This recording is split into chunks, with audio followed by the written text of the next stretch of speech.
In this video, we will dive into the movie Dirty Angels. We will discuss the movie story, summarize the plot, and explore the cast and characters. Additionally, we will cover the movie production details and box office performance. Finally, we will provide the reviews and personal reactions. Let's begin.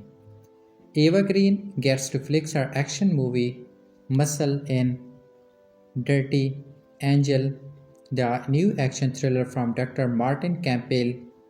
Joining Green in the mostly women-driven cast are Ruby Rose, Maria Bakalova, Rona Lee Shimon, Emily Bruni, and Lita Eido, all of whom show to be plenty capable of pulling off what the movie needs and more.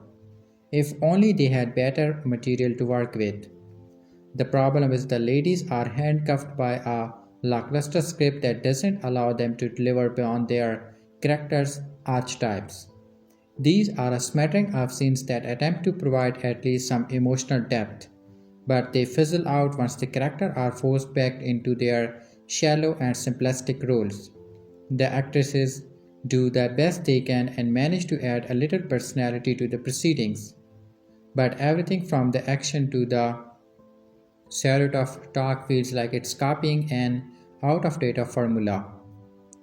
Dirty Angels is set in 2021 during the United States' massive military withdrawal from Afghanistan. A band of ISIS terrorists led by a ruthless and borderline cartoonish radical named Amir storm a girls' high school in Pakistan where they take several students hostage. Among them, the daughter of a high-ranking Pakistani minister. Amir transports them back across the border to his hideout in Afghanistan where he demands $70 million and the release of a certain holy man being held prison. Green plays Jack, a hardened special ops soldier who is recruited by a CIA agent and old friend named Travis, played by Christopher Backus, to lead an international team on a rescue mission to save the girls. Jack has no interest until she hears the mission involved Amir, the madman who executed her team only a few months earlier. Hungry for revenge, Jake accepts the OP and takes her free to Pakistan. In order to get access to the border, Jake will be posing as a member of an international relief organization. To make it more believable, she is assigned a team of all women, each coming from different parts of the world and each with their own specialty. And of course, they all go by nicknames.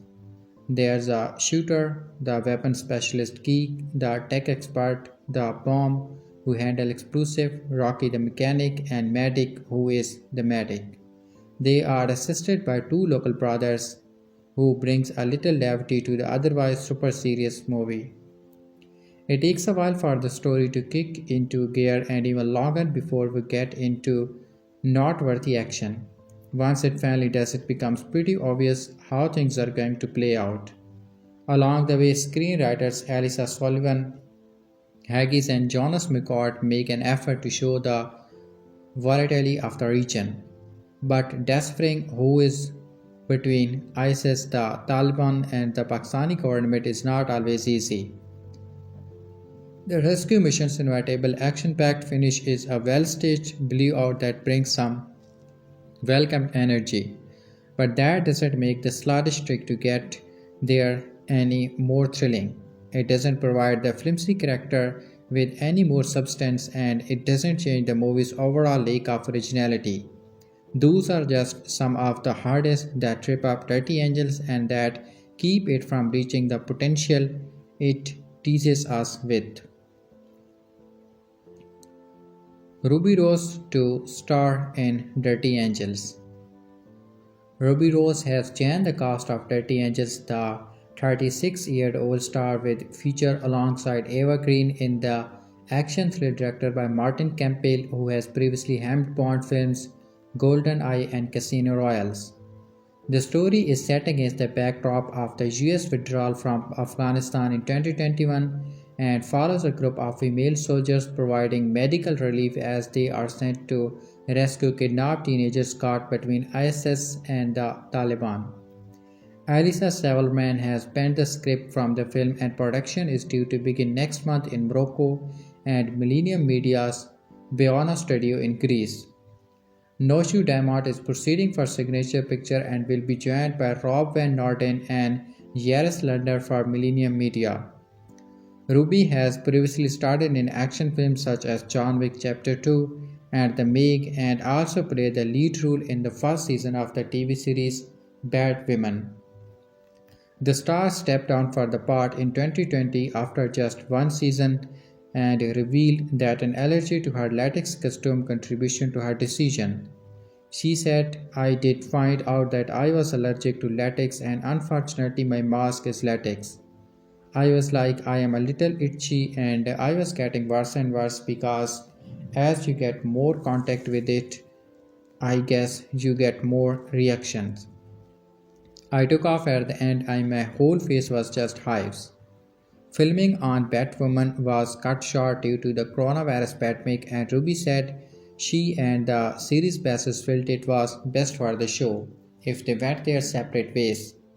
She explained, well, all kind of thought about where we are at. We were discussing the show and we had a conversation.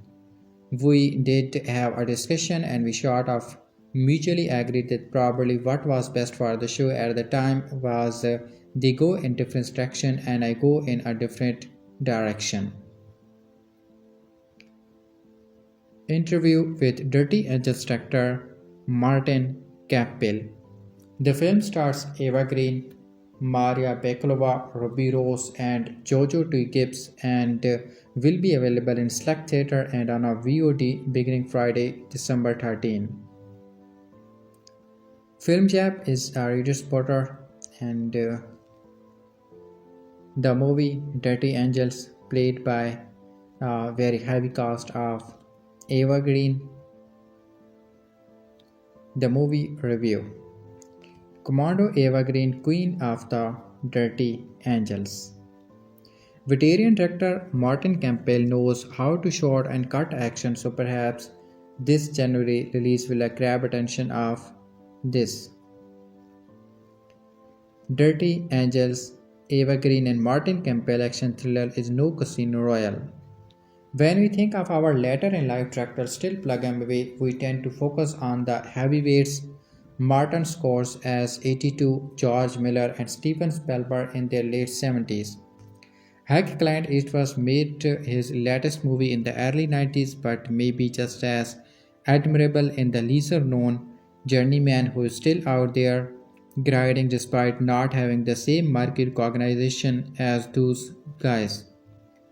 This brings us to 81 years old Martin Campbell, whose new action film Dirty Angel debuted both in theater and on VOD this weekend.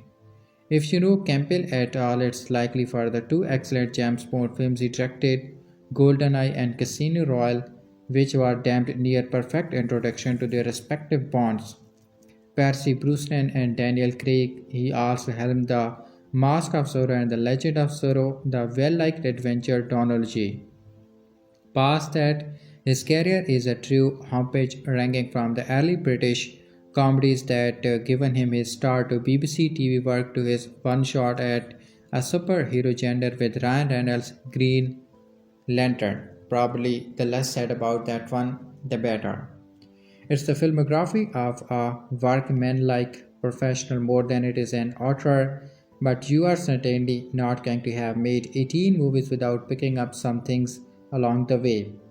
I would not call Dirty Angels, which has Eva Green playing the leader of a special operations unit tasked with rescuing a group of kidnapped teenage girls in Afghanistan, a good movie. Per se, still it is a competently made one, clearly handled by a director who has been around the block. It looks good and everyone gives a performance that feels reasonably authentic. The problem that do exist, and to be clear, there are some significant ones, all seems to exist at the script level, which is interesting since Campbell also has his first story credit on Dirty Angels, who says you cannot try new things in your 80s. What is Dirty Angels about? In Dirty Angels, Green plays an army ranger named Jack who never left a man or woman behind in the field. no matter how previous the rescue attempt. Near the beginning, she is trying to get a military pallet court meteorite after he rescued from her foreign capture but was forced to bail before snatching up the rest of her team. Even her superior thinks she is being ridiculous. Meanwhile, in the Middle East, jihadis based out of Afghanistan have raided a Pakistani all-girl high school and kidnapped most of the students. Cruel fates await most of them, but five of the girls, all the daughters of various ambassadors and deputy ministers, are kept prison and held for ransom. Jack is put in charge of a rescue team made up mostly of female soldiers, discussed as a medical relief group that is tasked with going in and rescuing the girls by any means necessary. Jack is given the ridiculous alias of Jessica Rabbit, pronounced Rabbit, just one B. She reminds Fogg she's so nonsense that she doesn't even want to know everyone else's name, just their function, so the rest of the team goes by monikers like Shooter and the Bum. Guess what their jobs are? The most notable actors portraying team members are Ruby Rose and Maria Bakalova. There are also a few men about, including the team's handler, a doctor who is not along for this world, and two Middle Eastern brothers who work as driver for the team and develop a warm relationship with Jack. For an action movie, Dirty Angel is a little light on action. Dirty Angels is largely structured like a heist movie with most of the screen time devoted to preparing for the big rescue. And that's really the problem numbers one here. For an action film, there's surprisingly little of it. The first significant action sequence doesn't occur until 50 minutes into the movie. By the time the angels disguised in burqas storm the bad guy's compound, there are only 15 minutes of the movie left. The rest of the runtime is filled with endless planning and some light intrigue.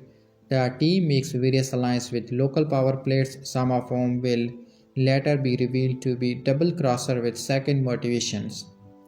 The film also spends a lot of time trying to build out a world where sometimes you have to ally with the lesser of two evils, but the political observation the movie offers feel far too superficial and ill-fitting for the story at hand. This is a sub 2 hours women on a mission action movie, which is not the ideal platform to sneak in a detailed breakdown of the geopolitical history of the Middle East. None of it proves to be a very interesting, and plot specifics often feel like they are from a lesser episode of 24. Problem number 2 is that all the characters feel too unwritten, like they are sketch meant to be fleshed out in a later trip that never came. Beside their nicknames, jobs, I really could not tell you much about any of them. Ruby Rose is having a fling with the doctor, which I guess gives her an emotional beat to play when he goes bye-bye. The others are around. I suppose the point of Dirty Angel is to highlight girl power by sending these badass women into a region where girls barely have rights at all. It's a noble endeavor, but I wish the film gave us heroes more worth cheering for. Green herself, who did share best work with Campbell in Casino Royale 18 years ago, spends most of the movie in just two modes, grumpy or glum, and only springs to feral life during the big rescue in the final act. More of that throughout the movie might have really made a difference. Dirty Angels is too serious for its own good. Campbell has made a movie here that does get pretty horrific and doesn't shy away from the violence so prevalent in the region he is assigning. If you check this out, prepare to see teenage girls thrown off a roof to their graphic death and several brutal execution. There's also very little humor outside of a throwaway and extremely out of place Harry Potter joke. I did like Jack's relationship with the two brothers, especially Malik, who she bonds with during long car ride to the next mission checkpoint, but those moments are extremely brief. Dirty Angel is often too serious and too overtly political for its own good. As we know, Campbell is a pro, so when the action does arrive, it's a well staged. There's a rack focus during the climatic battle that quickly shifts from a sniper phase to the end of her rifle. That's one of several nifty filmmaking choices. Still, sturdy old school action filmmaking can be as much of a course as a blessing. Yeah, that here is reliably passable, but it also feels grossly outdated in a John Wick world. And in the same year, Monkey Man came out. When the action engineer movie feels too passed out and the non-action components fail to resonate or entrained in any reasonable way, you end up with a movie that feels in search for a reason for being. That's what we have got here with Dirty Angels. But don't worry, Martin Campbell will be back with his 19th film, a thriller starring Daisy Ridley titled Cleaner, sometime next year. For some filmmaker, regardless of age, there's always another movie in the chamber. So Dirty Angels is in the theaters. Dirty Angels 2024 movie ending. Directed by Martin Campbell and featuring Eva Green, the 2024 rescue thriller Dirty Angel had all the ingredients for greatness but fell short of its potential. Campbell, best known for helming the brilliant Casino Royale, one of the finest James Bond films ever made, makes the uneven action sequence in Dirty Angels even more perplexing. The story centers on Jake, a top-tier US Army soldier assigned the high-stakes mission of rescuing abducted girls in Pakistan. Despite her tarnished reputation for allegedly killing her commanding officer, Jack earns a second chance as leadership thanks to the steadfast support of Travis. However, her resolve is tested when a tragic shootout claims Travis' life. With her mission now more daunting than ever, the question lingers, can Jack save the girls and see the mission through? Let's dive it to find out. Jack's team is held hostage by ISIS leader Amir. Subsequently, the US military force attempts a rescue operation. During that time, the tragic demise of Jack's team leaves a lasting impact. Despite the rescue being left saving for her, she sees it as incomplete and feels betrayed by the officer's decision to abandon the rest of her team. This fuels her accusation of cowardice against the helicopter pilot. Her actions stem from a sense of moral responsibility. Jack believes her teammates' lives should have been prioritized equally, and the loss weighs heavily on her conscience. Feeling the complaint become her way of seeking justice for them. Even years later, her attempts to hold the officers accountable risk exposing her own past, including the controversial murder of her commanding officer. Her determination to pursue suggests on internal conflicts where loyalty and personal redemption clash, shaping her unwavering stance. What is Jack's mission in Pakistan? Jack's mission in Pakistan revolves around rescuing abducted students from an international high school triggered by ISIS. Among the captives is Badia Turani, daughter of the Minister of Education, who has drawn arms for advocating women's rights. The abduction, marked by the brutal killing for Badia's friends, is a calculated move by Amir to send a message against progressive values. The situation escalates because many of the abducted girls are children of influential political figures, including Americans. Recognizing the stakes, Travis, Jack's superior officer, assigned her to the rescue operation under the alias Jessica Rabbit. Jake assumes command of a skilled team including bomb shooter Rocky, Geek, and Jane, with Travis and Dr. Mike joining the mission, distinguished as medical relief workers. Travis plans the rescue with precision, leveraging the medical relief team cover to infiltrate the area. Jack's no-nonsense leadership ensures her focus remains on the mission rather than personal connection with her crew. The operation is not just about rescuing the girls but also about countering Amir's agenda and the ideological threat he possesses. Jack's mission reflects the high stakes of balancing tactical efficiency with the broader political and moral implications of the rescue. The team, while en route to rescue Badia and the other abducted girls, faces logistical setbacks with their planned weapons stash becomes inaccessible. Jack scores vital information on the guard's location through Taliban contact, but the team must raid a local military warehouse for weapons. Through the raid succeeds, it alerts ISIS to their presence and results in Mike's death. Jack refuses to leave Mike's body behind, fearing its discovery would reveal the Americans' involvement. While retrieving the body, Travis is finally shot. This sacrifice makes him a casualty of Jake's prioritization of sorcery over immediate mission objectives. The team's plan falls apart when Amir, tripped off by the raid, relocates the guards to another location. Jack's action sparks blame from the team, who hold her responsible for Travis' death. Her justification, emphasizing the need to prevent the mission's expose, divides opinion by prioritizing the cover-up over immediate progress. Jax inadvertently reveals their rescue efforts and sacrifice both Mike and Travis.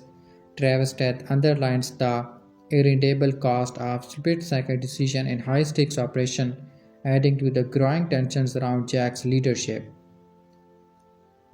Amir plans is a calculated mixture of revenge, power, and terror designed to target both his victim and their families. While he pretends to negotiate a ransom for the ministerial doubters, he has no intention of releasing them. His action reveals a more sinister motive, using the guards as tool to further his ideological and personal vendettas.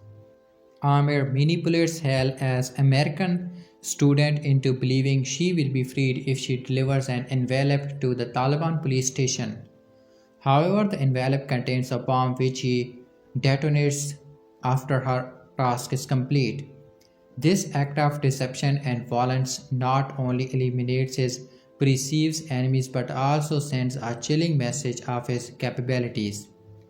For Badia, Amir plans forced marriage as a symbolic and personal act of vengeance. By marrying her and giving her classmate to his soldiers, he aims to punish their progressive families and strip them of their agency. He rationalizes this by claiming he wants strong children, but in reality seeks to humiliate and dominate his enemies. Amir cruelly offers Badia a false choice, marry him or face death with her friends enslaved. This tactics underscores his intent to break her spirit and assert control. Amir's desire for Sheikh al-Shamal's release further reveals a thirst for revenge. He seeks to avenge his parents' death, orchestrated by the Sheikh, by ultimately killing him. Amir's plans are not just acts of terror but deeply personal strategies of vengeance, reflecting his distorted sense of justice. The ending of the Dirty Angels. Despite setbacks, including her Taliban contact being a mole for Amir, Jack demonstrates remarkable resourcefulness. She outsmarts both the traitor and Amir by planting a tracker in a bag of counterfeit money and leaving it with the Sheikh, whom Amir wanted for personal revenge. Amir doesn't realize it's a trap and falls for it, helping Jack and her team find his secret hideout. Using clever disguises by wearing Prakash, Jack and her team infiltrates the base undetected. This detective enables them to plant traps and locate the prisoners, including Badia, without rousing suspicion. However, the plan unravels when Amir realizes the base is compromised, leading to an intense battle between the soldiers and his guards. In the chaos, Jack prioritizes getting the hostage out safely, even as sacrifices are made by some team members. Badia, whose forced marriage to Amir is interrupted by the attack, reunites with her classmates. The mission reaches its climax when Jack confronts Amir in a brutal one-by-one fight, ultimately killing him by slitting his throat. As rescue choppers arrive to evacuate the hostage and soldiers, Jack makes a surprising decision. Instead of leaving with the other, she opts to ride with Malik in a truck, signaling her choice not to return to the US immediately. This decision likely inflict Jack's unresolved mission against groups like Amir, showing her determination to continue the fight against similar threat. Her actions underline both her commitment to justice and the personal toll the mission has taken on her.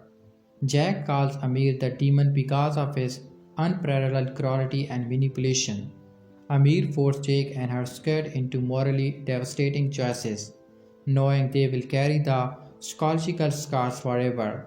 His demand that the squad stone their commanding officers to death exemplifies his sadistic need to break their spirits.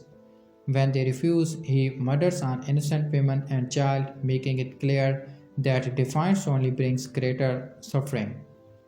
Faced with an impossible choice, Jake takes the burden upon himself to spare her squad further trauma.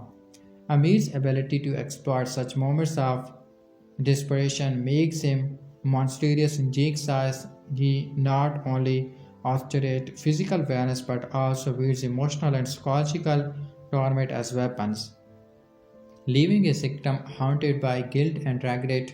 By trying to subject Jake to the same fate as her commanding officer, Amir commits his image as a relentless force of evil. For Jack, he embodies a demon, a figure who thrives on other suffering and destruction. Dirty Angels 2024 movie ending explained and summary. That was a successful rescue plan.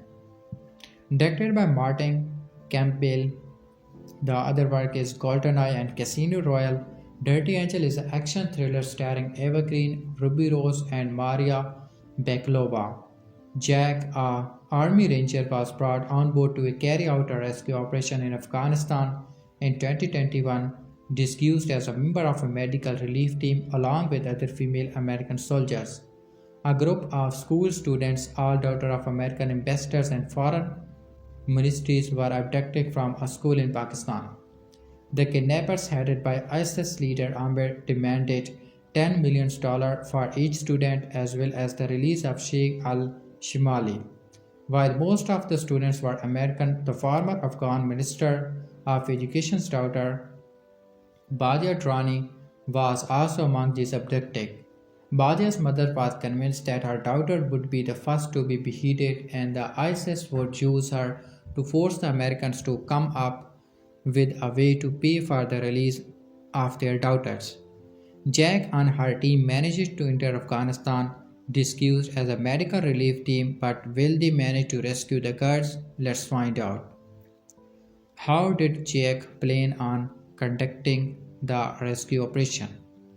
Soon after landing in Pakistan, Jack contacted her Taliban informant to locate where the American girls were being held. Even though her contacts were reluctant to help, her hatred towards ISIS convinced her to dig deep. Meanwhile, Amir asked one of the American guards he had abducted to hand over a letter to the Taliban police, after which she would be allowed to return home. The guard assumes he was being nervous and agreed to it. As soon as he handed over the letter to the police, a bomb went off, killing her and the policeman at the station. It was deduced that the attack had been planned by ISIS. The rescue mission had to be executed immediately given the danger the young girls were in. After meeting with her contact upon entering Afghanistan, Jack informed her team that the girls are being held at an abandoned tobacco factory. Even though their leader, Travis, was hesitant, Jack confirmed that her informant had gathered the details from a midwife who had been to the factory. Travis had complete faith in Jack, and even though her team wondered if the source were trustworthy, he decided they must follow Jack's plan. By the time they reached the factory, the girls were nowhere to be found. A shootout between the Taliban and Jake and her team ensued immediately after they broke into the factory. Travis and the doctor assistants the team were shot during the conflicts, even though their lives could be jeopardized. Jack prioritized retrieving the doctor's body over running away from the scene. Her teammates assumed it was a desperate attempt to make up for her past mistake. The rumor was she had killed her team leader before, but that was not the whole truth. Her team leader was about to be stoned to death, and she did what he expected her to, kill him in her first attempt. The guilt consumes her to the extent that she was ready to jeopardize her life if it meant keeping her team safe. Knowing how the deceased were treated, Jack believed the least they could do was to bring the bodies with them. ISIS was blamed for the attack on the Taliban, and when Jack and her team made it to their Taliban contact, Bashir's house, Durrani showed up. She had managed to make it to Afghanistan, and she brought along with her a bag full of counterfeit money. She was confident that Amir would not be able to tell that the notes were fake at first glance, and it would buy Jack and her team enough time to conduct the rescue operation. Jack's Taliban contact also met them at Bashir House and told them that after the attack the previous nights, Amir had decided to move the guards to a different location. She believed that Jack's best bet was to hijack the Taliban van that would be moving Sheikh al Shumali to a high security prison. Jack and her team decided to abduct the Sheikh and trade him along with the counterfeit money they had. Who betrayed Jack and her team? Jack and her team attacked the police van when Sheikh al Shumali was being transferred. In the process, one of the team members, Rocky, ended up getting injured. Unexpectedly, a bus was coming from the other side, and to protect the civilians, Rocky risked their life. Their leg got crushed under the bus and they becomes immobile, making them an easy target for the Taliban. Even though Jack tried her best to help them, she did not have enough time. She advised Rocky to tell Taliban that they were an American soldier because only then they would be released and allowed to return home. In 2021, the US had begun evacuating from Afghanistan, but giving away their identity meant their team's rescue mission would be interrupted, and Rocky was not ready to take chances. When Rocky was captured by the Taliban, they lied about being an ISIS soldier. To make an example of Rocky, the Taliban slit their throat right in front of a camera. While their plan was a success, Rocky's horrific death was the price they had to pay for it. Jax walked into the adjacent room where they had Sheikh al-Shimali captive. She pointed her gun at him, but when she did not accept to find was her Taliban contact using a cell phone at their secret location. Jack attempted to choke her informant and bashed her head with her gun. She dropped to the ground unconscious, and Jack checked her phone. She realized that her informant had betrayed her, and she had been constantly providing information to the ISIS kidnappers. This explained why their first rescue attempt had failed, and Jack was confident that ISIS would raid their current location to get the sheikh. By the time the ISIS soldiers arrived, Jack and her team had managed to hide away, and they secretly watched the men in action. Amir and his men took the bag of cash and the sheikh with them. The informant apologized to Amir for failing to hand over the rescue team, and she accompanied Amir to his camp. Jack had placed a phone in the bag of cash and used it to track Amir's location. Why did Amir demand Sheikh al-Shimali's relief? Sheikh al-Shimali assumes that Amir was one of his dedicated disciples or well-wishers. He was grateful to the leader, but he wondered why Amir went out of his way to ensure his safe return. On their way to his camp, Amir explained that the Sheikh had married his parents, and that was why he was entirely grateful to him. The Sheikh was surprised to see how well Amir has built his den, from surveillance cameras all around to retained men at his disposal. Amir seems very clear about his code, but the Sheikh could not shrug off the feeling of unfamiliarity. He did not recognize Amir, and he wanted to know who his parents were to understand the relationship he shared with them. The Sheikh did not seem to know his parents, but he chose not to pray, since Amir had stated that they had passed away. The leader also added that he had chosen a bride he wanted to marry, the daughter of the former Afghanistan minister, and he wanted the sheikh to officiate their wedding. The sheikh readily agreed to the prostitutions and the bride was dressed for the occasion.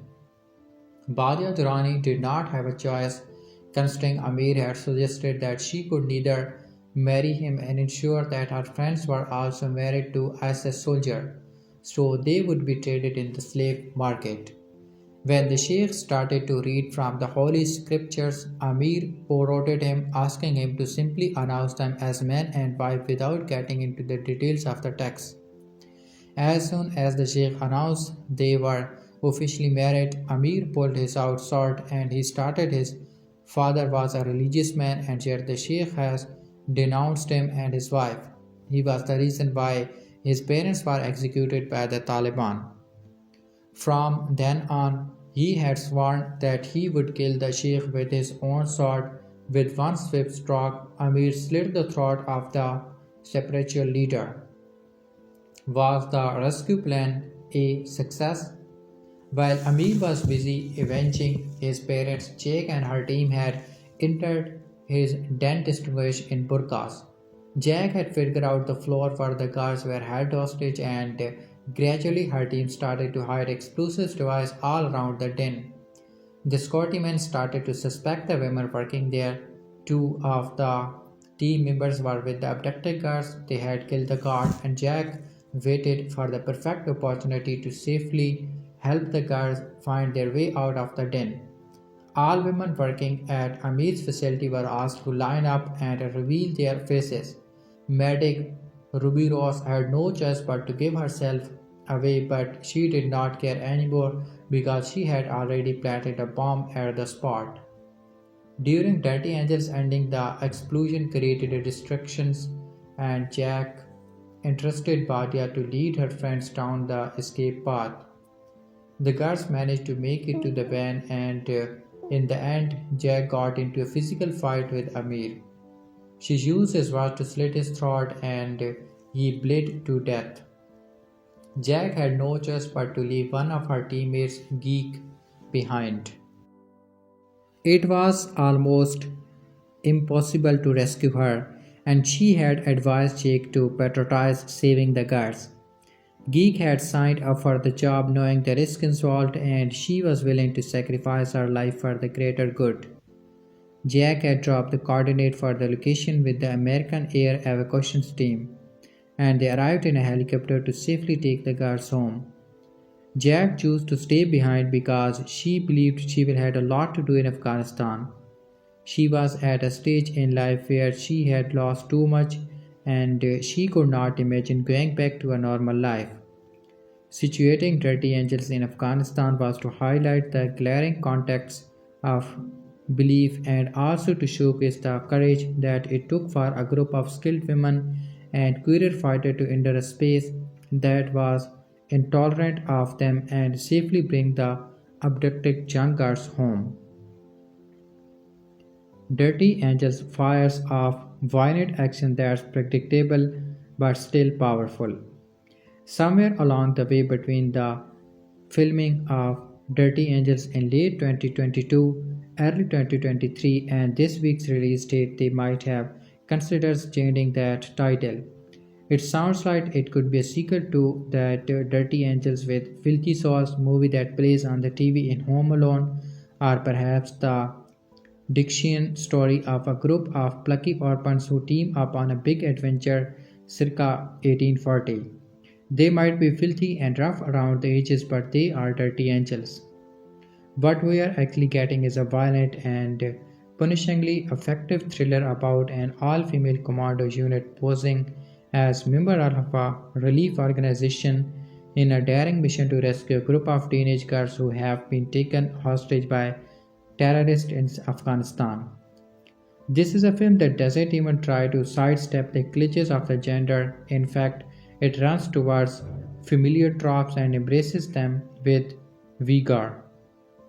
What elevates Dirty Angels to the status of a solid size of R-rated action entertainment is the stellar cast led by Eva Green and the sure-handed direction from 80 years old veteran Martin Campbell, director of the Bond films GoldenEye and Casino Royale, which co-starred Eva Green as Vesper Lands.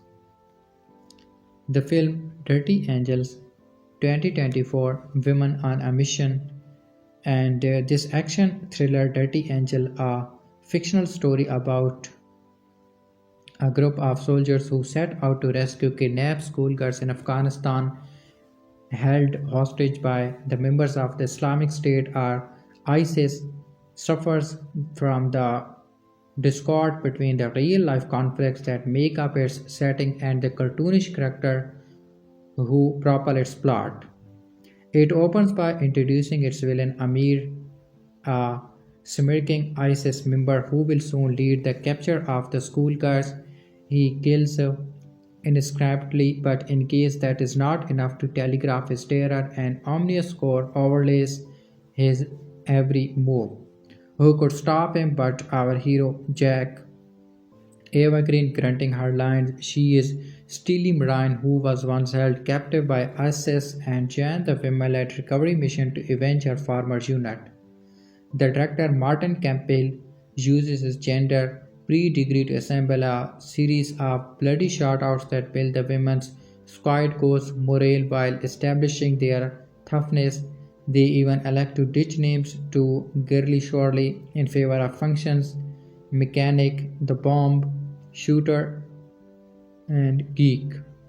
But while the movie flouts traditional gender roles, it easily plays into stereotypes about race and religion. The savers speak English and the terrorists speak Pashto.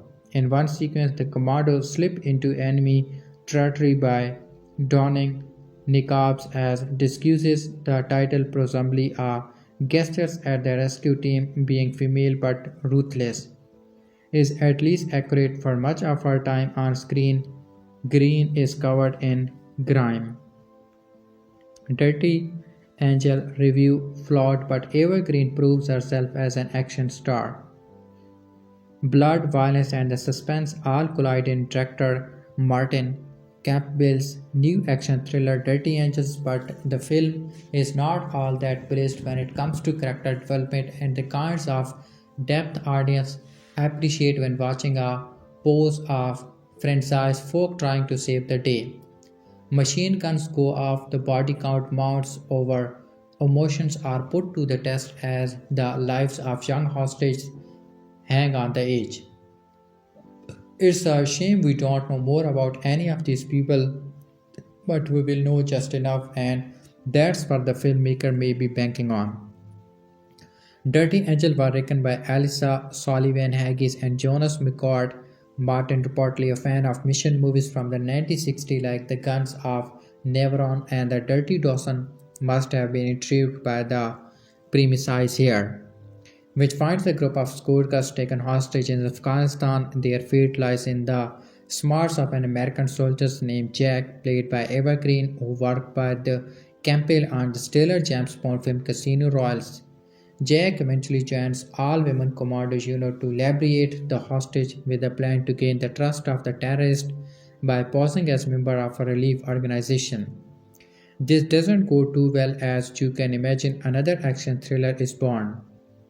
But Campbell, a stellar director behind such standout action thriller like GoldenEye, The Mask of Zorro, Vertical Limit, Beyond Borders, Age of Darkness, and The Portigue, cannot save the script, which relies more on violent scenarios and a lengthy build up to the film's climactic rescue attempt. In between, we are given brief glimpses into the group of fiercely dedicated women, but nothing more. Green's Jake managed to evoke intrigue and concern as the character is carrying around a past trauma, which makes for a great backstory. Otherwise, as gripping as the film can be at times, it misses its greatest potential to be something grand. Not enough chaotic bullet in Dirty Angels. Dirty Angels also stars Maria Bakalova, Ruby Rose, Jojo T. Gibbs, Christopher Bucks, and Reza Brogerty. The film opens with a tragedy Eva Green's face forces and will remain impacted by. You see Siege, a tough as nails army ranger who prides herself on leaving nobody behind in the field regardless of danger. After a botched mission that left her team dead, Jack's nervous and her reputation take a beating. This could be the end of her career. But wait, back into the Middle East, jihadis in Afghanistan bombarded a Pakistani all-girls school and kidnapped the students here. Eventually, they release all but five of those girls who are daughters of ambassadors and other government officials. Their ransoms and hide the switchbacks into Jack's court because, as fate and the script would have it, she is suddenly placed in summon of a rescue team comprised of mostly four female soldiers. It takes a while for all this to fall into place, with an immediate alliance forming with one of the comrades, Christopher Buckets Davis, who attempts to convince the rebels that this ragtag team are medics on hand providing relief. This makes for a great promise and the setup, the story, Jack's angsty backstory, and the actual setting allow the audience to go, okay, I'll buy it. It's just that the film, and this is mostly due to the writing, another surprise because the story also came from Campbell, is often one note too often skimping the surface. With a better executed tale, this would have been if we know more about Jack other than her main tragedy. Or the other women in the team, this would have given the audience a deeper investment in caring more about the characters and how things play out. Dirty Angels comparing promise when she ever yet fails to fully deliver. That said, there is something to appreciate about the characters we are given. After Mix Maria Bakalova's character, dubbed the Bomb, is a most intriguing a bomb expert. The character's quirky edges outshine some of the others in the scene. As for Green, it's a joy to watch her in what's been built as her first action thriller. And while the script only allows her character so much depth, Green captures Dick Torment to winning ends. We realize that for her the new mission is all the more important because if successful, it could somehow ease the pain of what come before. Other characters, particularly the terrorist, follow traditional antagonist tropes, but there's enough for a spark there to make things compelling. Overshadowing all this, and sometimes in a good way, is Dr. Martin Campbell's savvy way of dropping us into a place. From helicopter tracks to dusty escalates, who terror is the taking place, those scenes too came across as believable, and you wonder if spread across, say, 8 episodes of a streaming data. Campbell et al. Could have been more successful. Shows like Homeland, Jack Ryan, SEAL Team 6, and the Terminal List, for instance, managed to create three-dimensional characters with great backstories. One could argue that Campbell opted for more action sequences, but even the most memorable of those are reserved for the film's final 20 minutes. There are a few unique spins offered during the back and forth between the kidnappers, but this ping pong match feels drawn out, and the film leans too heavily into any and all kinds of action thriller tropes. Although there's a bit of joy in all that at times.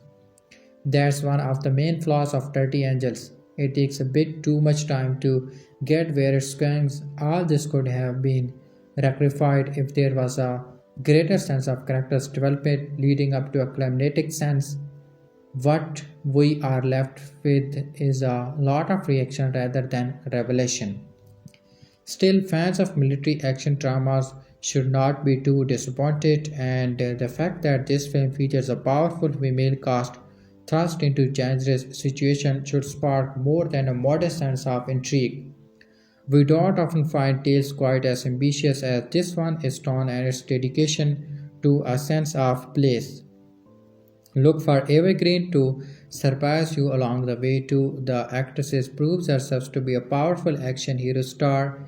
Let's just have more action in star. Dirty Angel hits theater and is available on VOD December 13.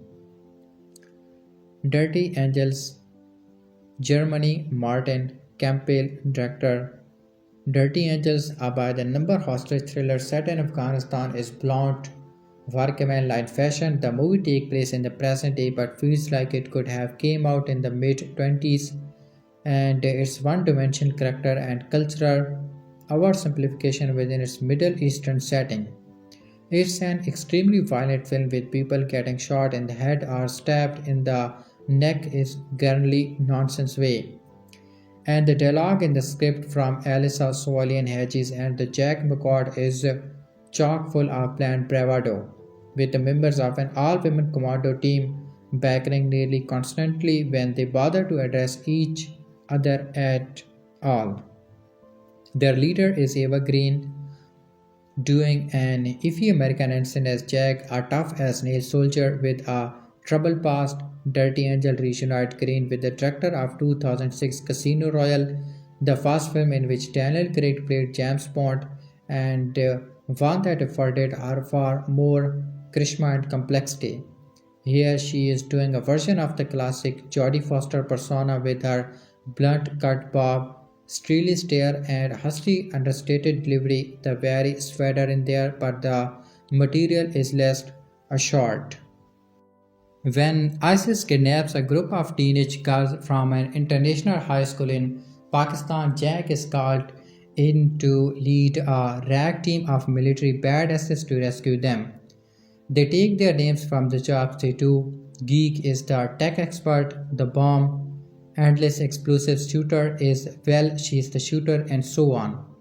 Travis is the longtime colleague who recruit Jack for the mission, while Malik and Abbas are the local brothers who provide wild driving skills and Rocky forced humor.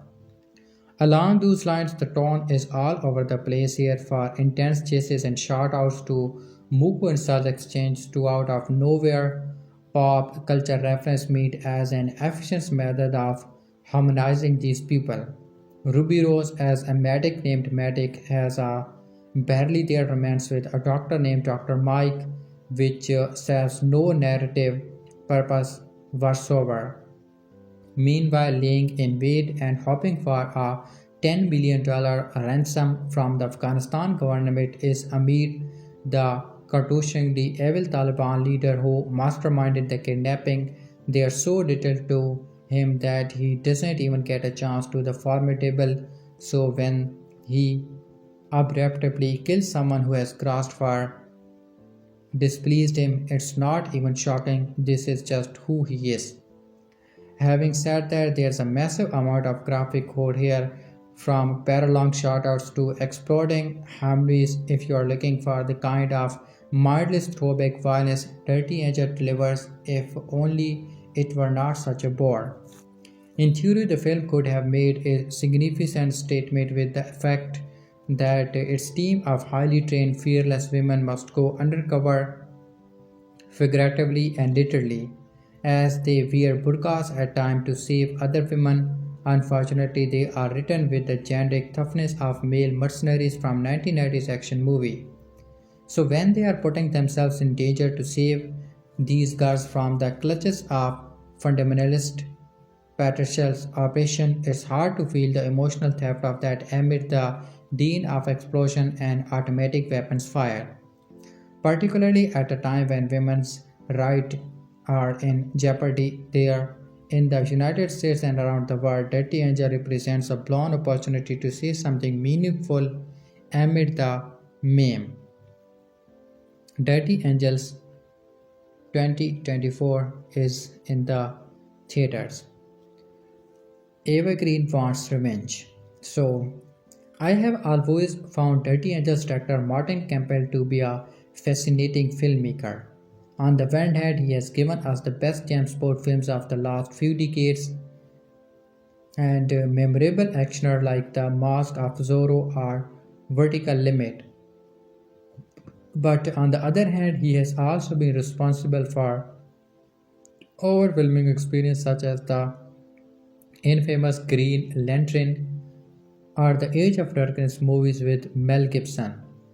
I do believe he is extremely talented, and I have been a fan of his work for quite a while now, but there's no denying that this filmography is rather spotty. This is why I approached Dirty Angel with some trepidation. Would it be something more akin to his better efforts, or would it end up being an interesting filler? Well, the end result is somewhere in the middle. This film is full of the highest of highs and the lowest of lows. When it works and manages to show that Campbell is still capable of directing the hell out of an action scene, but when it doesn't, it feels like what it is, a B-grade action thriller that, despite featuring an interesting and talented cast, is being given an extremely limited theatrical run for a reason. I was entertained by Dirty Angels but also a tad frustrated by its wasted potential. As the movie starts, we see the American soldier Jack, Eva Green of Bakalova, is about to be stoned to death by a group of terrorists in the Middle East. She eventually gets saved, but not without some casualties, including most of the team that accompanied her to her latest mission. Some months later, she is recruited by Travis for a new mission that will allow her to take revenge on the person who killed her men, Taliban leader Afghan. It turns out he has kidnapped a bunch of girls from a school in Pakistan and is asking for millions of dollars as a ransom from the American government. Clearly, the Americans are not willing to pay the money even if the daughter of an ex-Pakistani prime minister is amongst the kidnapped girls. Thus, Jake is sent to Pakistan to work alongside a team of mostly female soldiers to rescue the kids. Maria Bakalova plays an explosive expert, Ruby Rose is the team's medic, Rona Lee Shimon is a shooter, and Jojo T. Gibbs is in charge of tech. Additionally, Jack reunites with Travis in Pakistan and also ends up working with an actual doctor who has been living in the country for a while, Mike. With their help and the support of local drivers Abbas and Malik, she will try her best to fulfill the mission even if she has to deal with a civil war between the Taliban and ISIS. Dirty Angels takes a very Americanistic sense on the ongoing conflicts in the Middle East. Most of the film protagonists are American, even if not all the actors portraying them are. And the Middle Eastern characters, both villain and allies, are pretty stereotypical. So if you are expecting something a tad more complex, you will not get it here. Most people don't watch an actioner like this for its nuanced politics thought. What Dirty Angels does is to use the context in which it takes place to develop a narrative about redemption and regret, and of course to show us a couple of sleep explosions and many a shout out. And in that sense, Dirty Angel is competent enough. Action-wise, Campbell managed to convey tension through fluid camera work, impressive stunts, and a palpable sense of morality for his main characters. Jack might be protected by plot armor, but the rest of our team are vulnerable enough, so much so that Campbell managed to extract quite a bit of suspense out of generic shout-out and fisticuffs. Where the film fails, it is the VFX department. There's nothing horrible, especially if the viewer is aware that they are not watching a big budget blockbuster. But Dirty Angels has featured unconvincing digital fireballs, dreadful digital blood, and a shot of a CGI helicopter that would look at home in a video game. Thankfully, they are not bad enough to be completely distracting. What sets Dirty Angel apart from any old director to streaming action picture is the character of Jack. Of course, the film has the advantage of having Eva Green portraying her, but the script, credited to 4 writers including Campbell, also does a good job of developing her as a credible human being. She could have ended up being a archetypical strong woman, but both the script and Green turned her into someone looking for redemption and a purposeful life. Jax lives with the guilt of having abandoned her team to be killed and thus refuses to let anyone die during her new mission. Her character arc is interesting enough, and the way Jack resigns her humanity as the story advances turns her into someone worth spotting. The secondary characters are not as interesting. more of them lack personality and are ineffable only because some of them are portrayed by recognized stars like Maria Pilkova or Ruby Rose. The expectations are Aziz Abbas and Rose Malik. These expectations are only allies Jake team have in Pakistan. Dirty Angels, the secondary character, are not as interesting. More of them lack personality and are ineffable only because some of them are portrayed by recognizable stars like Maria Bakalova or Ruby Rose. The expression are Aziz Captis Abbas and Reza Malik. They are the only allies Jack streams have in Pakistan, and instead of being retreated are disposable red shirts.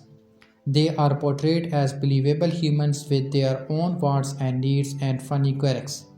Abbas is a terrible driver and a great singer, for example, and Malik loves his big brother very much. It's more extraordinary character work to be exact, but it helps to make most of the interactions between the drivers and Jack feel less clutches. Dirty Angel is a complete action thriller directed by filmmaker incapable of making anything less than fine. Yes, VFX quality is all over the place, and the film's politics are either simplified or pretty stereotypical and American trick. But if one decides to watch Dirty Angel without expecting anything extraordinary, it is possible to have fun with it. Most action scenes are tense, there's not one bad performance to be found. Eva Green is a great as usual, and Jack's character arc is what makes the movie its age. If you are in the mood for watching a suspenseful actioner that doesn't demand too much from the viewer, you could do much worse than Martin Campbell Dirty Angels. A battle-hardened and vengeful soldier goes back to Pakistan to rescue a group of kidnapped schoolgirls from a violent member of the Taliban. Dirty Angels, Eva Green and Markia Belkova embark on a harrowing mission in Dirty Angels. A group of badass women are kicking butt and taking names in Collider's exclusive first look at the trailer and poster for Dirty Angels. Set to arrive in cinema on December 13, no Buana Film Studio and Lionsgate Less's high-octane thriller is filled to be brim with pulse-pounding action sequence and a dramatic storyline about a group of female soldiers who put their anything on the line to protect a group of innocent kids. Leading the charge is a shell sheet that includes Eva Green, Miss Peregrine Home for Personal Children, Maria Baklova, Buddies, and Ruby Rose, Orange in the New Black. Their works. The year is 2021 and the United States has just made the decision to remove itself from Afghanistan. Following a fictional team of female soldiers, Dirty Angel sees a dedicated tribe but themselves back in harm's way to rescue a handful of teens who have found themselves trapped between ISIS and the Taliban. Dressed as medic, the women infiltrate the incredibly dangerous location and do what they can to ensure that the kids make it home safely. The feature is the latest to hail from filmmaker Martin Campbell with a script from Elisa Sloven with a natural knack for standing behind the helm of Action Center feature. Campbell has previously lent his vision to other titles including Memory, The Prodigy, Green Lantern, The Mask of Zorro, and both James Bond films GoldenEye and Casino Royale. The latter of which saw the director pair with Dirty Angel star Green, filling out the ensemble cast in a lineup that include Reza Brojardi, Rona Lee Shimon, Jojo T. Gibbs, Emily Gromy, Christopher Backus, Lotetta Eido, Zohar Rahman, and Edmund Kingsley. The studio behind Dirty Angel. With Lionsgate distributing Dirty Angels hails from Millennium Media's Nobana Film Studios. The company has produced a handful of recognizable talent in recent years, including Hellboy, The Crocodile, The Bricklayer, Expendable 4, Cobweb, Hitman's Wife Bodyguard, Angel Has Fallen, and Rambo Last Blood.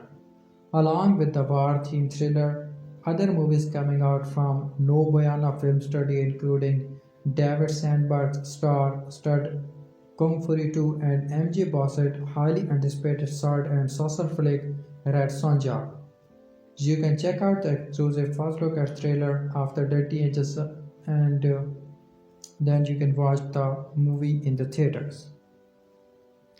So the summary of Dirty Angels is the movie and everything we know about the movie is here. So what's the story about? When a group of schoolgirls is taken hostage in Afghanistan, an American soldier named Jack, played by Eva Green, joins an all-women commando unit to liberate them. The plane gained the trust of the terrorists by posing as member of the relief organization, but double crosses, tragedies, and the hostage attack past complicate the rescue in the do or die mission. Who star in Dirty Angel cast list is Eva Green, Ruby Rose, Maria Bakalova, Jojo T. Gibbs, Rona Lee Shimon. The movie director and screenwriter is Elisa Silverman. And Dirty Angel release date, when was the film released? So Dirty Angel was a limited release in 2024 on Friday 13, 2024. There was 16 other movies released on the same date including The Lord of the Rings, The Ward of Rohirrim, Kraven the Hunter, and Carry On. As a limited release, Dirty Angel will be only shown in select movie theater across major markets. So the next is Dirty Angels 2024 ending explain how does Jack save the girls. The action thriller film Dirty Angels charts a gravitating path to glory as it follows a tenacious team's undertaking of a dangerous rescue mission. Jack, a US Marine, loses her squad to a dreadful ISIS leader Amir following a harrowing capture. Years after her successful escape, she finds the opportunity to settle scores and save numerous lives after Amir attack on All Girls International School in Pakistan and take various students hostage. Thus, the soldiers teams with a team of skilled fighters who plan to infiltrate the organization's lair under the cover of providing medical relief. Naturally, complications arise as Jake and her team progresses with the mission. Still, with numerous young lives on the line, the soldiers refuse to give up and improvise on the ground. As the narrative operates within high stakes with plenty of scope for everything to go wrong, the audience will inevitably become engrossed in the fate of Jack's mission. Dirty Angels plot synopsis. In 2021, Jake and her squad end up captives of the ISIS leader Amir. However, before he can execute Jake publicly, the American forces manage to intervene with rescue choppers. Nonetheless, in the gunfight that follows, they are only able to save the Marine from the situation, leaving the rest of her team to their demise. Despite her intense otherwise, years later, once Jack is back on duty, she attempts to charge the officer who flew the helicopter with cowardice for leaving her fellow Marine behind. Her stance remains controversial, even unsuspected by her superior officer, who points out that doing so would only air out her own past actions, including the murder of her commanding officers. Nonetheless, Jake remains firm in her decisions.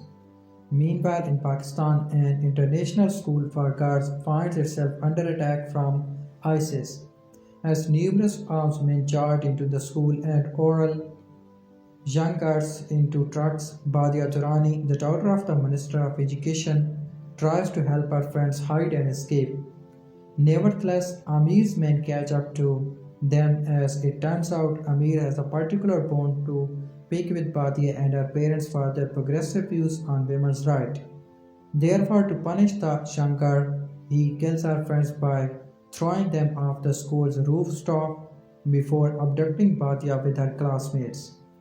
News travels of the abduction of the students, many of whom are American kids of ministers and other political figures. As a result, Jack friends and superior officer Travis put her on the rescue mission for those kids. Thus, the Marine travels under the fake name Jessica Rabbit. Upon arrival, she meets up with her team. However, given her no nonsense attitude, she has no names and only functions. Therefore, she familiarizes herself with her crew, some of whom include Bomb, Shooter, Rocky, Geek, and Jane, the medic. Travis and the team's doctor Mike will also be accompanying the group as they go forward under the disguise of a medical relief team. However, before Travis arrives, Jack slips out to tend to personal matter and attempts to contact an associate. Afterward, she and Travis meet up with Camila Troni, Badia's mother. Apparently, Amir has asked for ransom for each of the minister's daughter in millions of dollars, along with the release of prisoner Sheikh al-Shimali. Even though the authorities have not gone to ransom roads yet, Camila wants Jake and her team to pay off Badia's ransom and save her in a last-ditch attempt if their plan ends up going south. She also gets them in contact with Bashir, an officer at the border who will help them in their travel toward Amir's camps. Two local brothers, Abbas and Malik, also join the team, fulfilling the role of truck drivers. As the group arrives closer to their destination, complications arrive. As it turns out, the weapon trash Stavis was relying on is no longer accessible. On the other hand, Jack has some success with her contact, a Taliban member who owes the Marine her life. Through her, she managed to get the exact location of Badi and the other guards. As for the weapons issue, the team comes up with a plan to raid a local military warehouse. Although the mission is successful, it leads to Mike and Travis' death. Moreover, their raid tips off Amir, who relegate the guards to another location, thus their plan is essentially rendered useless. Dirty at this ending, why does Amir kidnap Badia and her classmate? Amir's action remains the driving force behind the action premise, setting up the central mission for Jack and her team to undertake.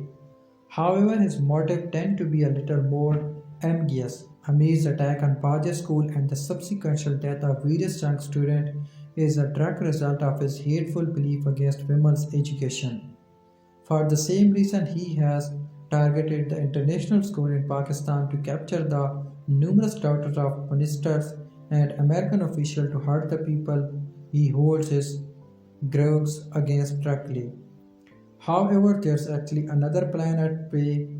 While the fates of the majority of Amir's victims are unknown, with only allusions to the fact that he is keeping the young girls as slaves for his soldiers, he seems to have set plans for the daughters of the ministries. He uses one of the students, Hale, an American girl, to his big ploys by manipulating her into thinking he is releasing her from his hold. In return, he asks us to deliver an envelope to the Taliban police station. Once the guy completes the task, he reveals his true intention and sets off a bomb at the station. Thus, it becomes evident that despite his ransom demands, the ISIS leader actually has no intention of releasing his victims. Abir revealed the same to Badia when he proceeds with the next steps of his plan. He actually wants to marry Badia and marry her classmate off to his loyal soldiers, even though the main trains it because he wants strong children from strong women. It is likely a way to exact revenge upon the guards' parents, and Amir adds another twisted turn to his plans and offers Badia the illusion of choice in accepting his proposal. If the guard refuses, she will be killed and her friends will be enslaved by his armed men. So really there's no choice for Badia at all. Ultimately, Jack and her team remain the only hope for the young students. Why did Jake kill her commanding officer? Even after Jake and her team's plan continued to spiral out of control, they tried to regain their footing. Initially, after losing the location of the hostage, Jake's come up with another, infinitely more dangerous plan. Initially, Rocky and the other planned to break out of the Sheikh to deliver him to Amir and covertly infiltrate his lairs. While this would have been near impossible while the Sheikh was in prison, it becomes slightly more achievable once they get news that the authorities are transferring him to another location. Therefore, Jack and the other came up with a plan to intercept the convoy. Although they succeed in his plan, Rocky ends up getting left behind. This further cracks open the dysfunction brewing around the group. Rocky, Jane, and the others could not fully trust Jack due to her past. Thus, the aftermath of Rocky's dismiss leaves everyone vulnerable, which allows the Marine to open up to Jane. Years ago, when Jake and her team got caught by Amir and his men, they were kept in inhumane circumstances. Still, they preserve. However, near the end, Amir becomes even more malicious and blows up a harrowing plan to torture the group.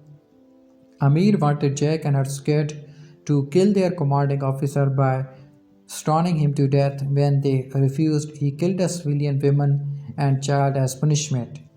Jack knew that the burden of the civilian death would be too much on her squad, as would her co-murder. For the same reason, he picked up a heavy rock herself.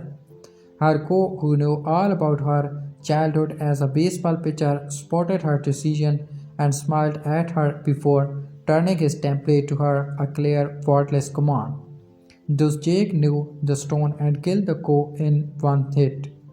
Later, Amir tries to do is the same to Jack, the second soldier in command. Nonetheless, she ends up getting rescued before death and is forced to leave her comrades to their fate. Does Jake team save the girls, and how? Once Jake shares her past with Jane, it helps the latter understand the de facto leader of her group better. Even though the others are not privy to the information, Jane's inevitable trust in the Marine naturally put the others at ease. However, a different betrayal brews in the background, as it turns out. Jack's Taliban contact has been a mole for Amir at all this time. Therefore, now that they have the Sheikh, she contacts Amir to share the group's location. Even so, Jack managed to come up with a last-minute plan. She stuffs the traitor's phone in the bag of counterfeit money and leaves it at the barn for Amir to find along with the Sheikh. As such, Jack efficiently installs a tracker that will help her and her team locate Amir's new lair. On this part, Amir is oblivious to the entire thing and takes the bait. Apparently, the reason he wanted the Sheikh to be released was so that he could kill for a previous betrayal. However, while he is engaged in marrying Padia and planning for Sheikh's death, Jack and her team infiltrate the underground caves where Amir's operation resides. Since all the women is in the base wear burqas, a garment that covers their faces, the soldiers efficiently disguise themselves and blend in with the surroundings. This helps them add traps and locate the prison holdings to enact the final steps of their plan. Eventually, Amir realizes that his base has been compromised, putting his guards on alert. Therefore, this initiates a battle between the soldiers and Amir men, while Jack tries to get the hostage out without any harm. Badia, whose marriage to Amir was interrupted by the attack, also managed to slip away and reunite with her classmates. In the end, as the soldier helped the guards flee, not without a sacrifice or two, Jack confronts Amir is on one battle. Ultimately, Jack kills Amir brutally, slitting his throat and letting him choke on his own blood. Meanwhile, the rescue choppers arrive in the nick of time outside the caves and quickly take off with the hostage and the soldiers. However, Jack decided to take another route out in the truck with Malik, his Her departing decision to opt for the car instead of the chopper likely signifies her decision not immediately to return to the States. Perhaps she and Malik plan on continuing their hunt for groups similar to Amir's.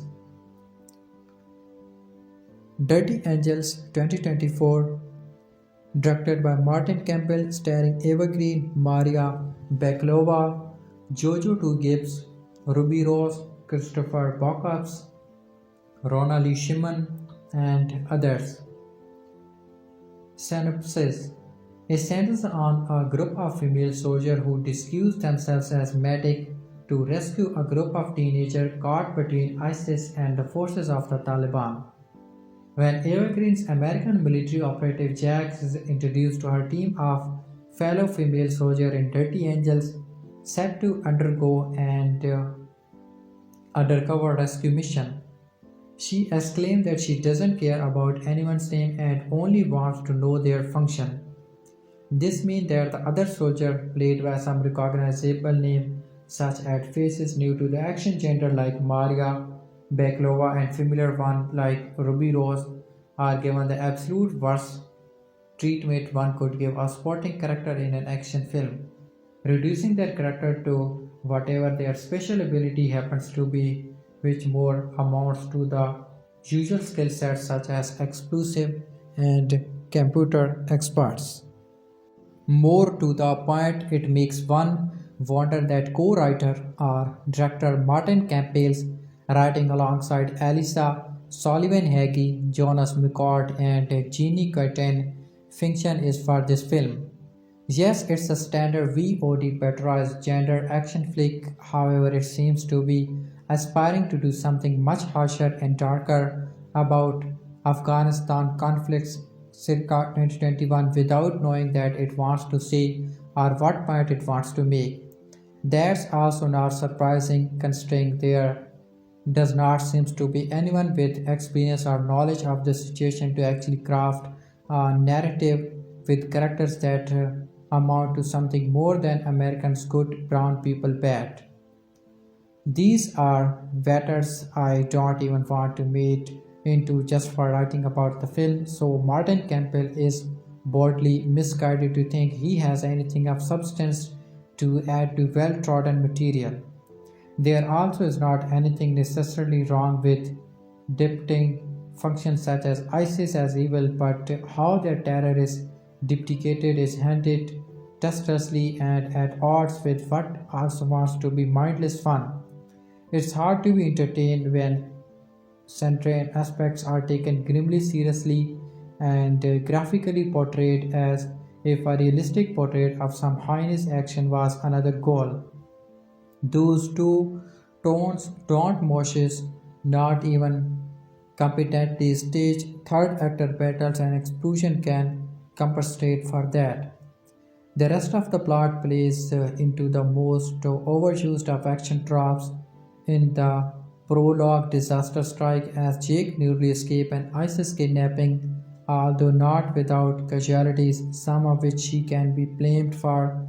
Some time passes and she ends up back in the field on the previously mentioned rescue mission, where lo and behold, the nefarious villain pulling the strings happened to be the one who made her after a living hell. There is not much to Jack characters, although Eva Green is convincingly fierce is putting forth committed facility, whether it to be sparring in a boxing ring pre-mission or running and gunning.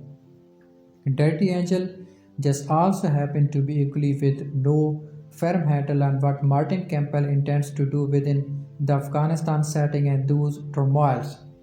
If the function was to make a dumb and shockingly violent action flick over the top, that's acceptable. Here it is upsetting that the horrors of war are portrayed through the lens of shock value and little characterization. The film is torn deep through and only finds the goal of entertaining action jargonism in its final 20 minutes. The previous 80 are mostly upsetting and not in the way Martin Campbell intended. The movie Dirty Angel It centers on a group of female soldiers who disguises themselves as medic to rescue a group of teenagers caught between ISIS and the forces of the Taliban. The movie is directed by Martin Campbell. The cast goes to Eva Green, Maria Bakalova, Ruby Rose, Jonica T. Gibbs, Rona Lee Shimon, Riza Borghetti. 2024, the United States movie. Original title is Dirty Angels and the running time is 104 minutes. Screenwriter are Alyssa Silverman, Martin Campbell, Alyssa Haggis, Jonas McCord, Jenny Contos. Cinematography by Davis Tattersall, producer Millennium Media and Moana Films Studios, Dreammaker Production. Dirty Angels 2024 movie review. Eva Green is great, but the movie misses the mark. The plot of the movie centers on the group of female soldiers who disguise themselves as medic to rescue a group of teenagers caught between ISIS and the forces of the Taliban. Martin Campbell is mostly known for being franchise Viagra for the 001 series, but he has been coughing away at action movies for decades. Outside of his Bond work, I have never really connected with any of his films, but I appreciate how he shoots action. And I am a sucker for creative re-team up, so it's nice to see him and Eva Green join forces again, especially with Green taking on a role that is so different from her usual choices. But sadly, near everything about Dirty Angel feels dated and uninspired. The film follows a group of female soldiers who are tasked with rescuing a group of kidnapped girls from ISIS. Tension in the area are at an all-time high, with the Taliban and ISIS fighting for control. This makes the rescue efforts all the more difficult. There are scratches of Dirty Angel that really impress. The first 20 minutes where a bunch of schoolgirls are kidnapped by ISIS are riveting. There's a moment where girls are thrown off a roof that is so well shot that you really feel the impact of the moment when you don't stop and think along the geopolitical of it all.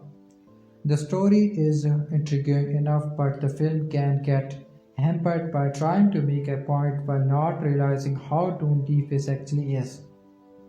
Eva Green is absolutely fantastic as Jake, a tough soldier who we see captured at the beginning. She is tough as nails and works really well in the role. It's hard to believe this is the same woman who portrayed Vesper all those years ago. The films needed to be entirely focused on her and tell the story through her eyes. At least this would have given us some kind of perspective instead of this all sides on that we received. And this results in a very surface level experience that doesn't really bring anything new to the table. This is a team up movie without the actual characterization required to keep it interesting. She doesn't have a lot of screen time by make or really impresses. Her story could have easily carried an entire movie, and she brings a strength to a role that really needs it. I was right when I saw Ruby Rose on the cast list, but she is properly utilized here with very limited dialogue. It's been interesting to see all the different roles Maria Bakalova has taken since coming on the scene with Borat 2. She is very low-key here and blends in with the other characters. It's really only Green who gets a chance at any proper characterization. Anyone else could was swapped with another and that be little change to the story. The action is very old-fashioned with a very simple setup, explosion and gunfights. I will not lie, it's kind of charming if not a bit dated. There are some moments like the hand-to-hand combat with Eva Green where it gets a little interesting. but it happens with infrequency. Otherwise, this could have been fit in with the low budget action fare of the 2000. This was really highlighted why I hate CJ bullet hits, the sheer lack of impact. They don't interact with the world around them properly and always seem very digital. Combine these with the lame character death that came out of nowhere and it makes for a very unsatisfying experience. Unfortunately, Dante Angel is more of a whimper than a bang. The story has a moment of intrigue but often falls into an absurdly morphic view of the world. The great performance from Green is not enough to get past the by the number section beats. I'll give them credit for not having any girl power moments and just treating the cast as they should, like they are soldier because there's a very human story here at the core. It's just too bad and it's backed down by trying to be an action ensemble. Dirty Angel is in the theaters. For the 20 years, this country has had a particular interest in the Middle East and rightfully so. The Taliban has been under surveillance by military forces and species since long before the events of 9/11 occurred. Generally, any story about the part of the world depicted men regardless of whether they were in civilian clothing or uniform, haunting hostiles and taking them out on the way or another. Rarely have we seen women in roles they required them to take on the Taliban until now.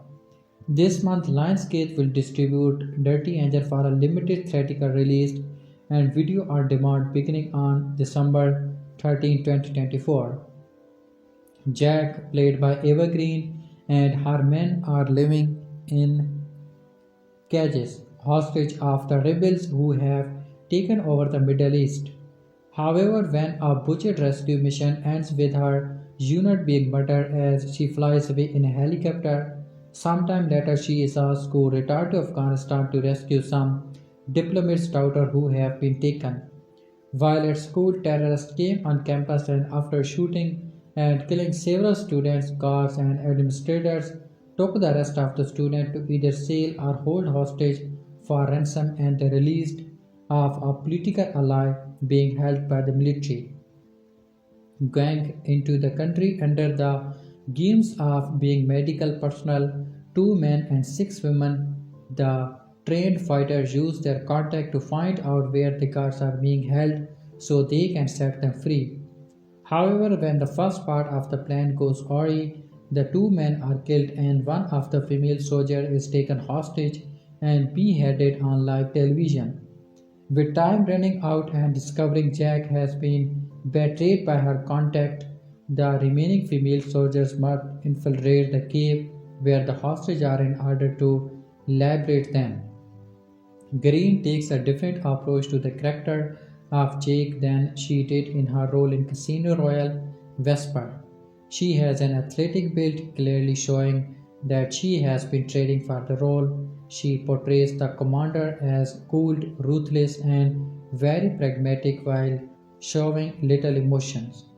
She speaks in a gruff tone, barking others as often as she can.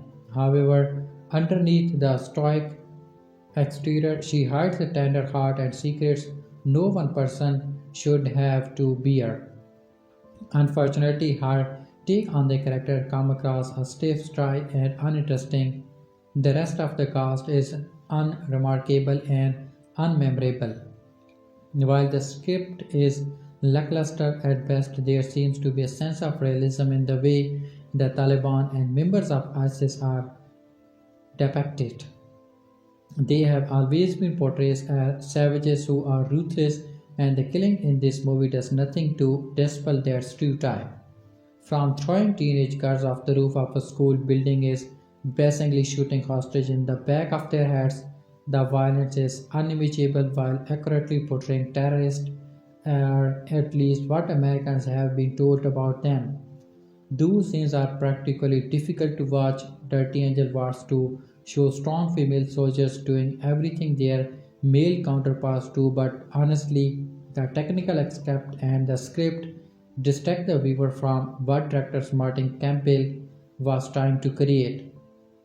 However, the biggest disappointment is Green. While she has been very good in past performances, she misses the mark here, and along with all the other missteps throughout his project, the overall experience is disheartening. I wanted to like the movie, but there are so many things stacked against it that I just could not.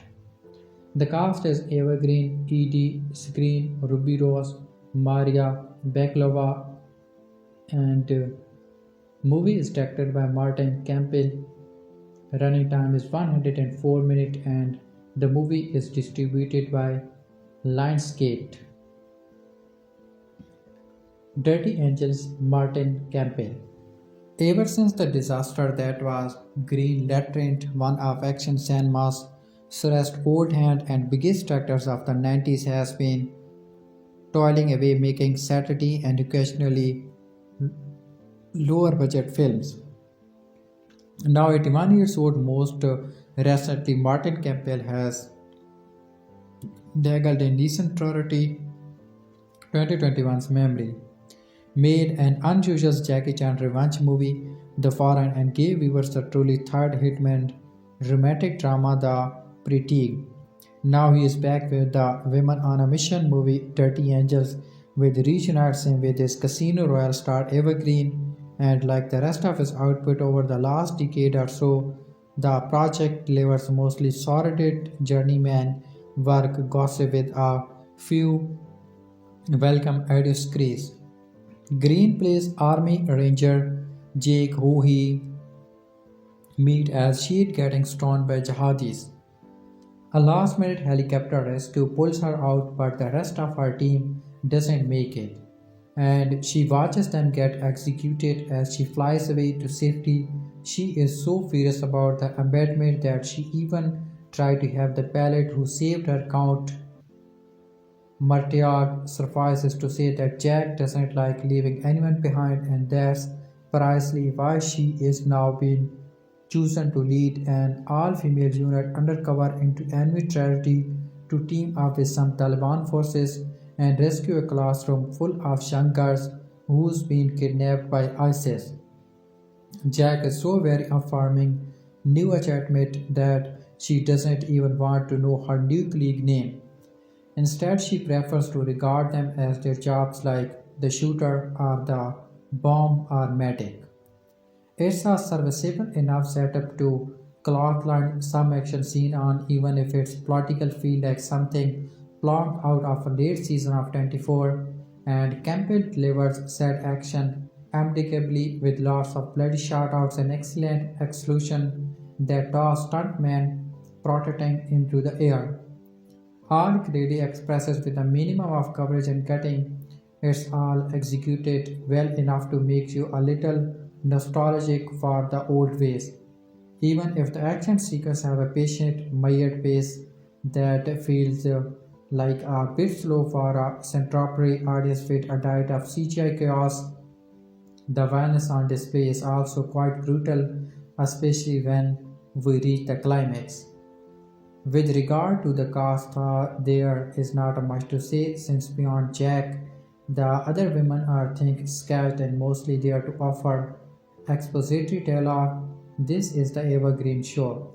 The actresses gets to do almost all of the lifting here, playing Jack as so closed off her natural ruthlessness is amplified to the point of cruelty. She is clearly having a blast with the role despite the utter seriousness of the entire proceedings, and it's yet another gender movie in which the performer with presence to spare proves to be most successful element.